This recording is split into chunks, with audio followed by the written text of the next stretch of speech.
समस्त भक्तजनों, मुनिजनों, साधुजनों,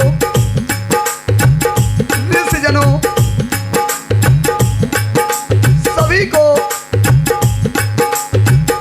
तथा समस्त देश के श्रोता बंधुओं, प्यारे प्यारे बच्चों, नर एवं नारियों, सभी के चरणों में मैं सादर प्रणाम करता हूँ।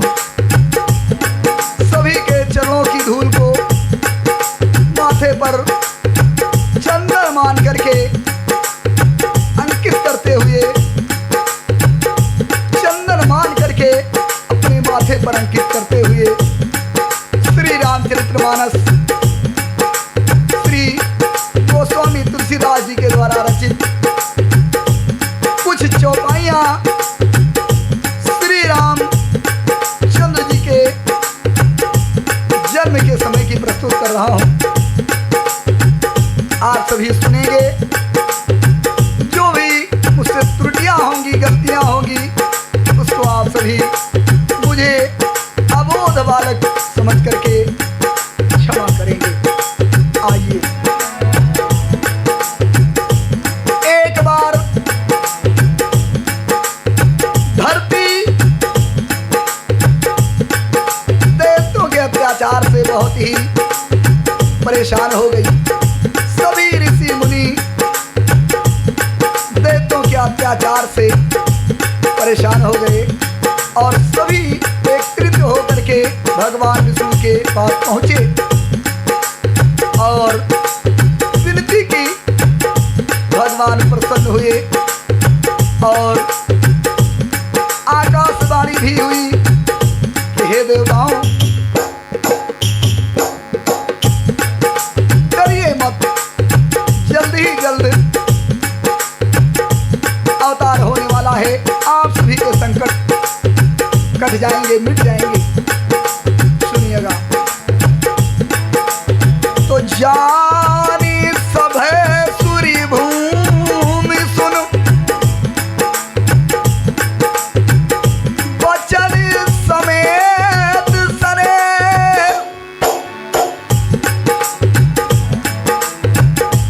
गगन गिरा गंभीर भई, हरण सो की संदेह। और देवताओं और पृथ्वी को भयभीत जान करके उनके स्नेह युक्त प्रेम में वचन सुन करके संदेह को हरने वाली आकाशवाणी हुई। तुलसीदास जी ने चौपाई के माध्यम से प्रस्तुत किया है। अरे जंगर पहु मुनि सीधि सुरेशा, तुम ही लाग धरी हो नरि भेषा, अंसन सहित मनुज अवतारा, ले हम दिन कर वंश उदारा।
नहीं है।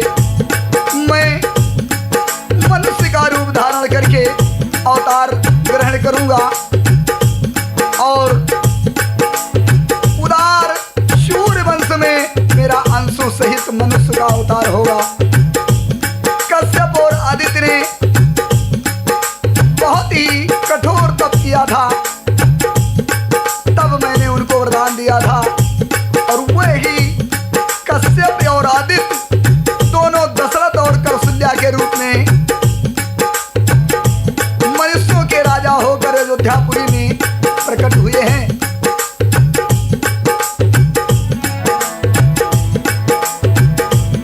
उन्होंने बहुत ही घोर तप किया है, इसलिए मैं उन्हीं के घर जाकर रघुकुल में श्रेष्ठ 4 भाइयों के रूप में अवतार लूंगा और नारद जी के सभी वचनों को सत्य करूंगा। अपनी परम शक्ति के साथ अवतार ग्रहण करूंगा।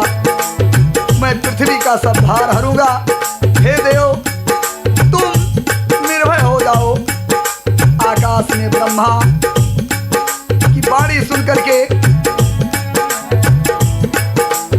सभी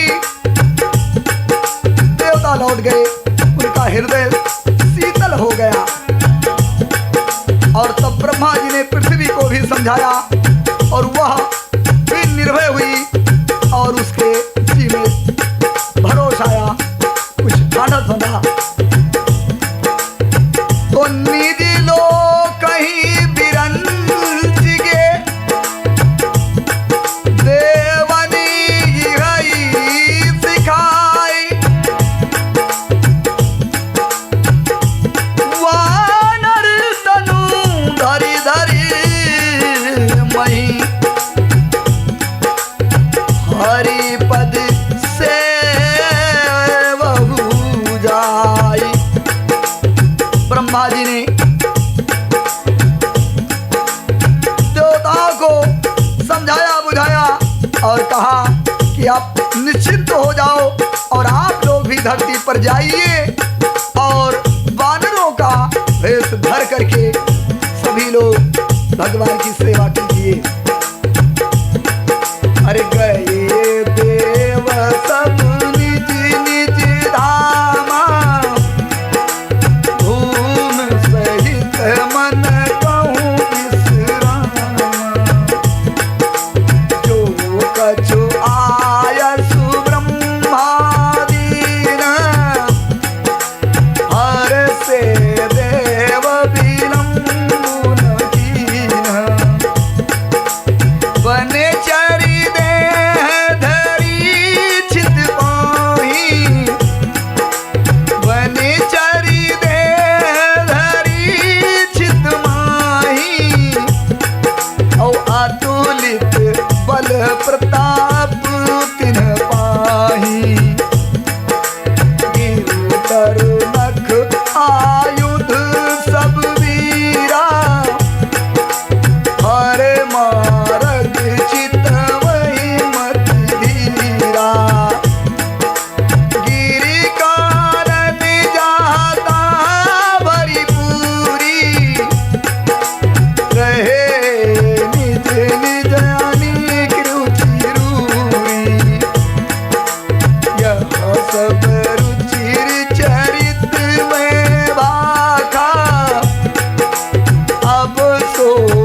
चले गए। पृथ्वी सहित सबके मन को शांति मिल गई और सबको ब्रह्मा ने आज्ञा दिया, सब अपने अपने स्थान को चले गए। पृथ्वी पर उन्होंने वानर देह धारण की। उनमें अपार बल और प्रताप था, सभी सूरवीर थे। पर्वत वृक्ष और नख ही उनके शस्त्र थे। वे धीर बुद्धि वाले वानर रूप देवता भगवान के आने की राह देखने लगे। वे पर्वतों और जंगलों में जहां तहां अपनी सुंदर सेना बनाकर भरपूर रूप में छा गए। ये सब सुंदर चरित्र मैंने कहा। अब वह चरित्र सुनो जिसे बीच में ही छोड़ दिया था। अवधपुरी में रघुकुल शिरोमणि राजा दशरथ नाम के राजा, जिनका नाम वेदों में विख्यात है, वह धर्म धुरंधर, गुणों के भंडार और ज्ञानी थे। उनके हृदय में शारंग धनुष धारण करने वाले भगवान की भक्ति थी और उनकी बुद्धि भी उन्हीं में लगी रहती थी। भगवान से अत्यंत प्रेम करते थे। उनकी नारियां भी बहुत प्रभु से लगन लगाए रखती थी। तो कौशल्या दिनारी प्री सब आचरण पुनीत, पति अनुकूल प्रेम दृढ़, हरिपद कमल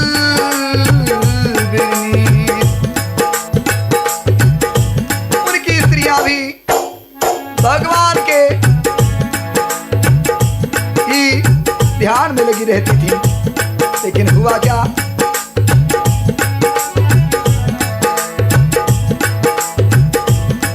तुलसीदास जी ने भगवान श्री रामचंद्र जी के हेतु का एक कारण अपने चौपाई के माध्यम से प्रस्तुत किया है। क्योंकि इस चौपाई को लिखा है, उसके भाव अलग अलग हैं। एक बार भूपति मन माही, भय गलानी मोरे सुत माही, गुरु गृह गयव तुरत महिपाला, चरण लागी करी विनय विशाला।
एक बार ही क्यों हुई, कुछ कारण मैंने संतों से सुना है, उसे मैं प्रस्तुत कर रहा हूं कि राजा दशरथ एक बार 9 ग्रहों के दर्शन के लिए गए हुए थे। सभी जगह सभी ग्रहों के दर्शन करके वापस लौटे तो मन में सोचा कि राजा इंद्र के दरबार में भी इसी साथ में हो लेता हूं। राजा दशरथ इंद्र के दरबार में पहुंचे। इंद्र ने भली बात आसन दिया, हाल चाल पूछा। कुछ देर राजा साहब वहां बैठे और जब वापस आए या चलने लगे, उठ करके राजा दशरथ दरबार से थोड़ा बाहर निकले तो इंद्र ने अपने दरबारियों को आज्ञा दी कि जिस स्थान पर राजा दशरथ बैठे हुए थे उस स्थान को धुलवा दिया जाए, पवित्र कर दिया जाए। तब तक के लिए कहीं राजा ने भी मुड़ करके देखा और जहां पर राजा दशरथ बैठे थे उस आसन को धुलाया जा रहा था। मन में चिंता हो गई। राजा दशरथ गुरु वशिष्ठ के बार पहुंचे और गुरु वशिष्ठ जी से पूरी अपनी गाथा सुनाई, सारा हाल चाल सुनाया। राजा की बात को सुनकर के मुनि वशिष्ठ ने कहा, हे राजन, चिंता मत कीजिए, आपके चिंता का सर्वोपर उपाय मैं करूंगा मैं, और चिंता करने की कोई बात नहीं, 1 2 नहीं आपके 4 पुत्र होंगे। राजा की दुख भरी वाणी सुन करके श्रृंगी ऋषि को बुलवाया वशिष्ठ जी ने और पुत्रेष्ट यज्ञ करवाया। और जब पुत्रेष्ट यज्ञ हुआ, आहुति दी गई अग्निकुंड में। अग्निदेव एक खीर का पात्र यानी एक कटोरे में खीर देकर प्रकट हुए और आकाशवाणी भी हुई तथा वो खीर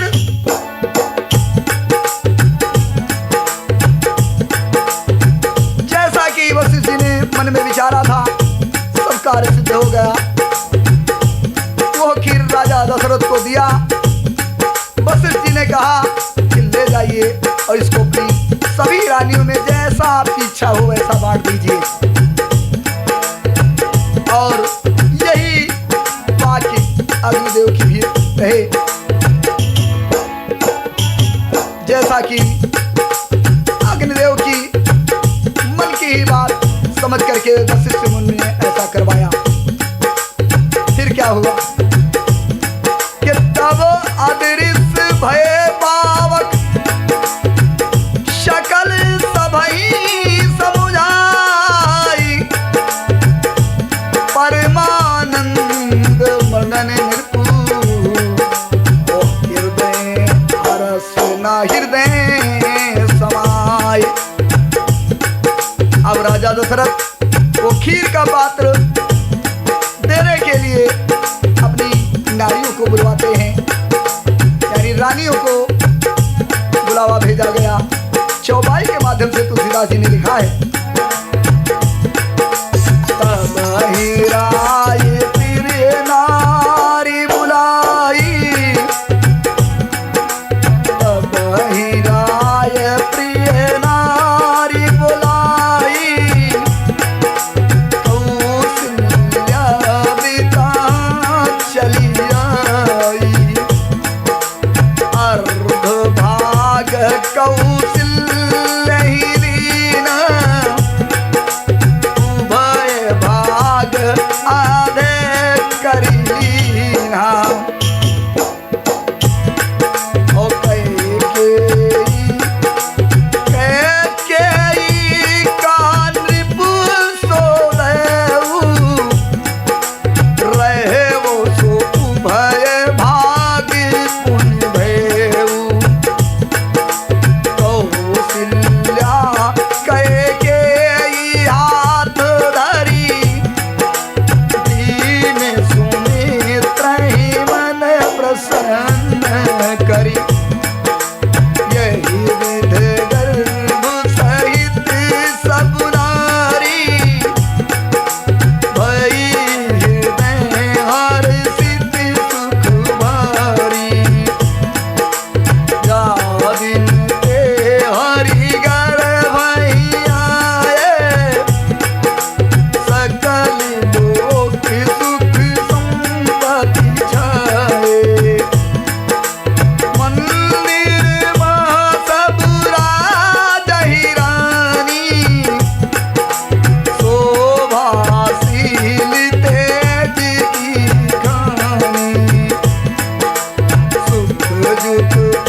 राम जन्म सुख मूल।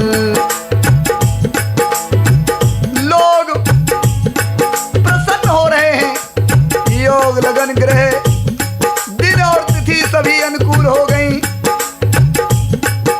जड़ और चेतन सभी हर्ष से भर गए। श्री राम का जन्म सुख का मूल है। और तुलसीदास जी ने कैसे लिखा है, चौपाई के माध्यम से सुनिएगा। नवमी तिथि मधुमास पुनीता, भगवान का जन्म सुनिश्चित हो रहा है। भगवान का जन्म किस दिन हुआ, तुलसीदास जी ने लिखा है। नवमी तिथि मधुमास पुनीता, शुक्ल पक्ष अभिजिति हरि प्रीता, मध्य दिवस अति शीत न घाम, पावन काल लोकी विश्राम, शीतल मंदिर सुरभि बहवाऊ, हर्षित सुर संतन मन जाऊ, वन कुसुमित गिरगन मनियारा, श्रवहि सकल सहितामृत धारा, तो अवसर बिरंची जब जाना, चले सकल सुर साज विमाना, गगन विमल संकलु कुलूथा, गगन विमल संकुल सूर्यजूथा, गावहि गुण गंधर्व बरूथा, बरसहि सुमन सुअंजुल साजी, गही गही गगन दूंदुभि बाजी, असुदुत करहि नागे मुनि देवा, बहुविध नाम ही निज निज सेवा।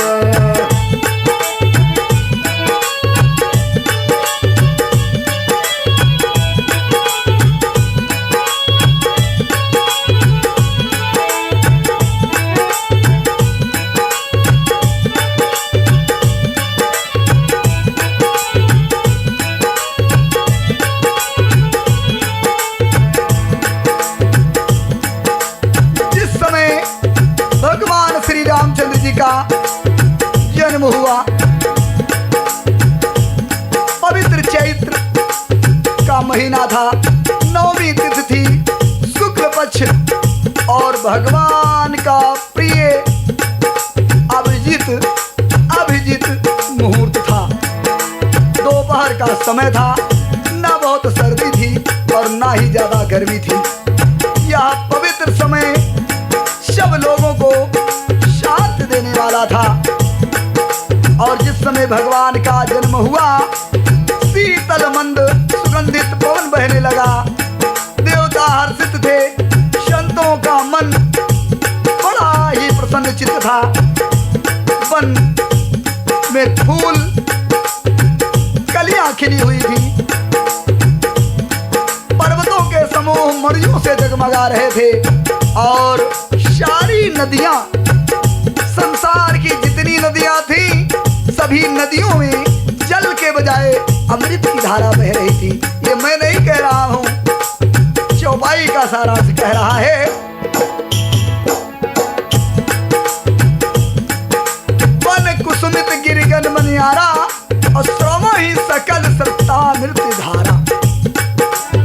सभी नदियां जल के बजाय अमृत की धारे के रूप में बह रही थी। जब ब्रह्मा जी ने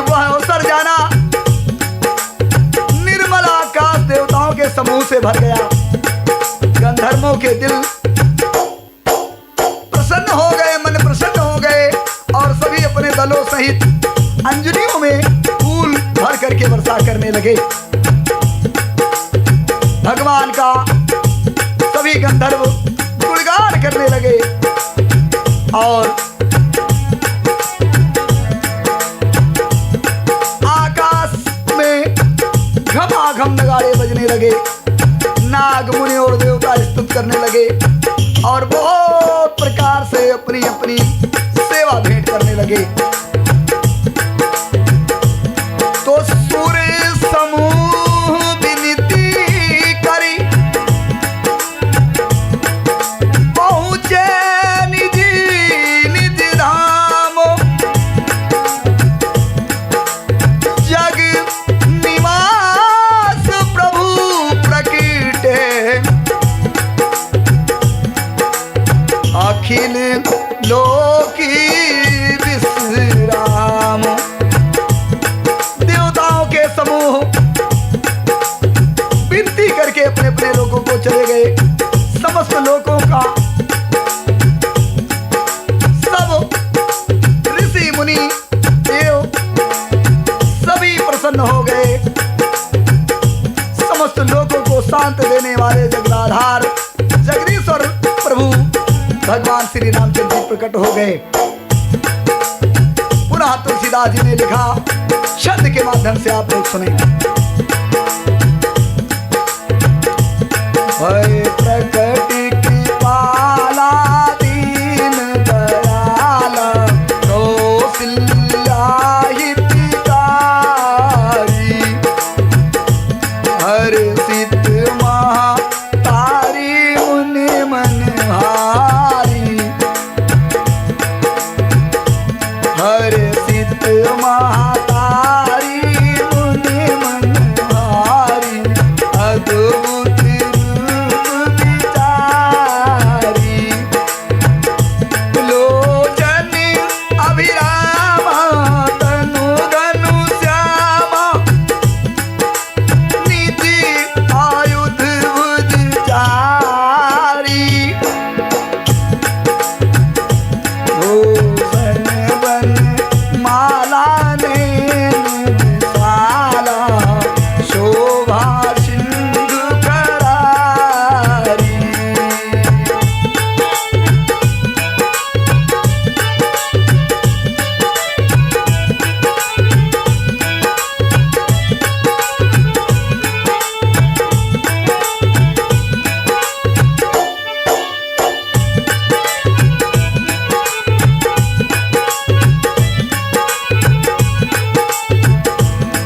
दीनों पर दया करने वाले कौशल्या के हितकारी कृपाल प्रकट हुए। मुनियों के मन को हरने वाले अद्भुत रूप का विचार करके माता का हृदय हर्ष से भर गया। नेत्रों को आनंद देने वाले मेघ के समान श्याम शरीर था। नेत्रों को आनंद देने वाला मेघ के समान श्याम शरीर था। चारों भुजाओं में अपने अस्त्र शस्त्र धारण किए हुए थे। आभूषण और बनमाला पहने थे। बड़े बड़े नेत्र थे। इस प्रकार से शोभा के समुद्र तथा खर राक्षस को मारने वाले भगवान जी प्रकट हो गए। और कही कोई कर जोरी अस्तुत गोरी एही विधि कराऊं अनंता माया गुण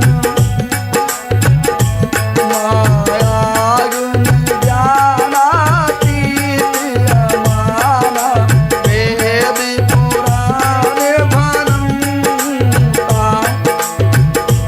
करुणा सुख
परे और परिमाण रहित बताते हैं।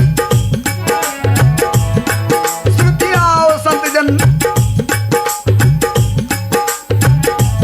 श्रुतियां और संतजन दया और सुख का समुद्र, सब गुणों का धाम कहकर जिनका गान करती हैं, वह भक्तों पर प्रेम करने वाले लक्ष्मीपति भगवान मेरे कल्याण के लिए प्रकट हुए हैं। ब्रह्मांड निकाया निर्मित माया, रोम रोम प्रतिवेद कहे, मम उर्सो वासी उपहासी, सुनति धीर मत धीर न रहे। उपजा जब ज्ञान प्रभु मुस्काना, चरित बहुत विधि कीन कहे, और कही कथा शुभाई मत बुझाई, यही प्रकार सुख प्रेम रहे।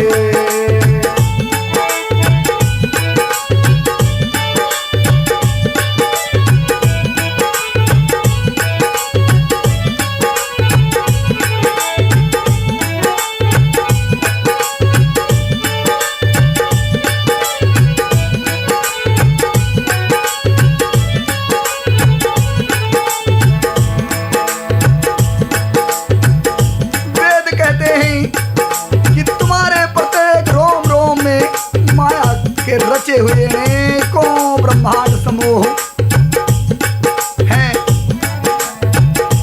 वे तुम मेरे गर्भ में रहे माता सोच रही है कौशल्या। इस हंसी की बात के सुनने पर धीर पुरुषों की बुद्धि भी स्थिर नहीं रहेगी।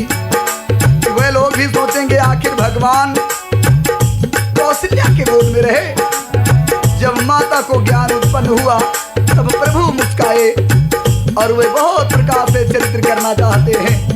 अतः उन्होंने पूर्व जन्म की पूरी कथा कहकर माता कौशल्या को सुनाया, जिससे उन्हें पुत्र का प्रेम प्राप्त हो।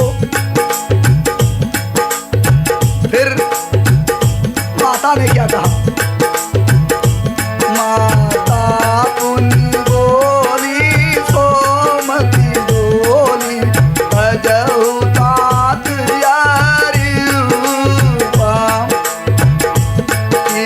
जैसी सुलीला अति प्रिय शीला, यह सुख परम रूपा। सुनि बचन सुजाना रोदन ठाना, होई बालक स्वरूपा। ओ यह चरित जे गावहि हरिपद पावहि, ते न परहि भूपा।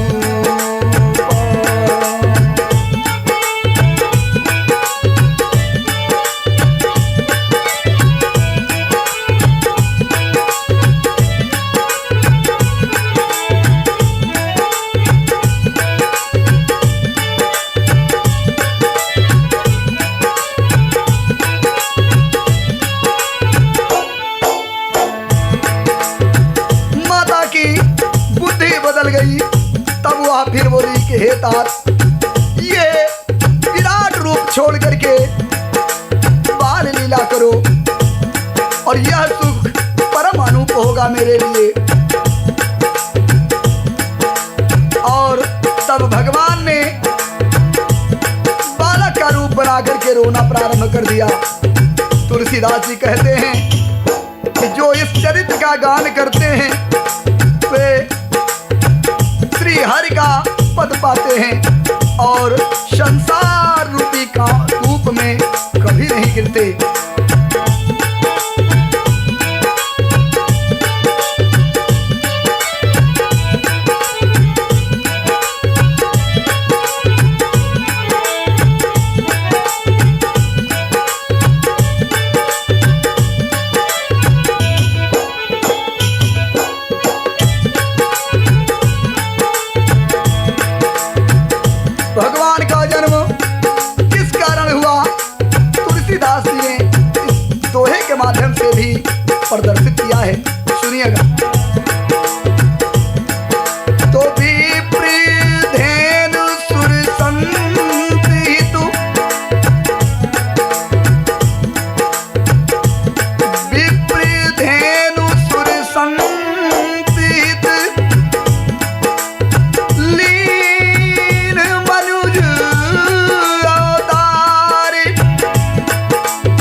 पार। भगवान श्री रामचंद्र जी ने विप्र, गाय, देवता और संतों के लिए ही मनुष्य का शरीर धारण किया है और माया और उसके गुण सत्य, तम और रज, बाहरी तथा भीतरी इंद्रियों से परे हैं। उनका दिव्य शरीर अपनी इच्छा से ही बना है। किसी भी कर्म बंधन में परवश होकर त्रिगुणात्मक भौतिक पदार्थ के द्वारा नहीं बना हुआ है।